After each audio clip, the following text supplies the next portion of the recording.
Ni shout out kepada nama viewer ni, Melda daripada. Melda, wow. Shout out to Melda for the topic. Yeah. Satu ke? Banyak? Satu je. Tak payah. Nak worth it ke perjuangkan someone even kau tahu time kau perjuangkan dia tu kau akan rasa sakit? Tak lah. Bro, at the first place kalau kau tahu benda tu sakit, benda tu damage kau, tak worth it bro. Suara aku semua hilang lah. Love is supposed to be easy, not hurting. Aku nak perjuangkan tu, of course kita kena perjuang orang yang sayang. Betul. Tapi kalau benda tu damage diri kau, then don't go for it lah. Maybe depends on something. Kalau takat sakit yang benda yang faham tak?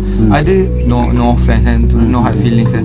Kadang-kadang benda kecil pun nak sakit-sakit. Contoh laki kau jenis yang macam, laki kau jenis simple tau. Setakat bila birthday dia cakap happy birthday, bawa pergi keluar makan. Tapi kau ni jenis someone yang expect everything daripada pasangan kau. Lepas tu kau start lah sakit, padahal pasangan kau dah ingat dah. Ya tu. Ingat tu lebih daripada enough dah. Dia expect ni hadiah ni dapat hadiah, dia dapat hadiah sebesar ni.